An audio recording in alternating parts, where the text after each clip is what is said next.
Hi hello friends, welcome back to our channel Madhuri ideas. నేను మీ మాధురిని అండి. ఈరోజు మన ఛానల్లో రొయ్యల కూరని చేసుకుందామండి. అలాగే వైట్ రైస్కి, రసం అన్నానికి, ఇడ్లీ, దోశ, చపాతి ఇలా సైడ్ డిష్గా ఈ రొయ్యల కూర చాలా టేస్టీగా బాగుంటుంది. ఈ రొయ్యల కూర చాలా సులభంగా చేసుకోవచ్చు.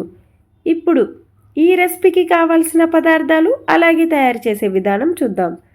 ముందుగా గ్యాస్ స్టవ్ని ఆన్ చేసి ఒక కడాయిని పెట్టండి. ప్యాన్ లైట్గా వేడెక్కిన తర్వాత అందులో 4 టేబుల్ స్పూన్ల నూనెని పోయండి. ప్రాన్స్ కర్రీకి మాత్రం ఆయిల్ అనేది కొంచెం ఎక్కువగా ఉంటేనే టేస్ట్ అనేది చాలా బాగుంటుంది.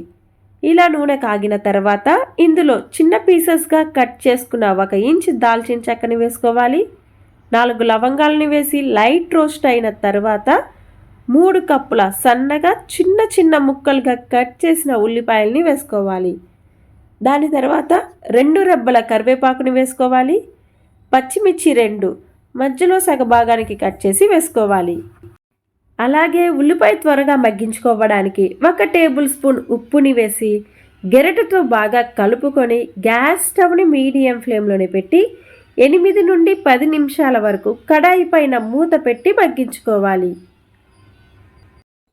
అలా 10 నిమిషాలు అయిన తర్వాత ఉల్లిపాయ అంతా కూడా మంచిగా ఉడికిపోయింది కదా. ఇప్పుడు 1 కప్పు సన్నగా చిన్న చిన్న పీసెస్గా కట్ చేసిన టమోటాలని వేసి మరొక 5 నుండి 7 నిమిషాల వరకు ఉడికించుకోవాలి. చూడండి, ఇలా టమోటాలంతా కూడా స్మూత్గా మెత్తగా ఉడికిన తర్వాత అందులో 1 టీ స్పూన్ ధనియాల పొడి, 1/2 టీ స్పూన్ గరం మసాలా పొడి, 2 టేబుల్ స్పూన్ల కారం, సాల్ట్ మనం ముందుగా ఉల్లిపాయలు ఉడికించుకోవడానికి 1 టేబుల్ స్పూన్ సాల్ట్ని వేసుకున్నాం కదా. ఇప్పుడు రుచికి తగినంత సాల్ట్ని వేసుకోవాలి. నేను ఇక్కడ 1/2 టేబుల్ స్పూన్ సాల్ట్ని వేసుకుంటున్నానండి. అలాగే 2 టేబుల్ స్పూన్ల అల్లం వెల్లుల్లి పేస్ట్ని కూడా వేసి ఇప్పుడు అన్ని ఇంగ్రీడియంట్స్ అంతా కూడా సమానంగా కలిసేలా కలుపుకోవాలి. ఇలా కలుపుకున్న తర్వాత ప్యాన్ పైన మూత పెట్టి మరొక 5 నిమిషాల వరకు మగ్గించుకోవాలి. ఇప్పుడు చూడండి, కర్రీ అంతా కూడా ఒక పేస్ట్లా గ్రేవీలా వచ్చింది కదా. ఇప్పుడు అందులో 1/2 కేజీ రొయ్యల్ని వేసుకుందామండి.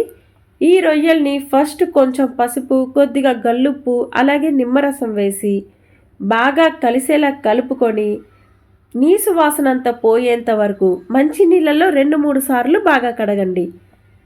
ఇప్పుడు రొయ్యలంతా వేసిన తర్వాత మరొకసారి బాగా కలిపి ప్యాన్ పైన మూత పెట్టి 10 నుండి 15 నిమిషాల వరకు ఉడికించుకోవాలి.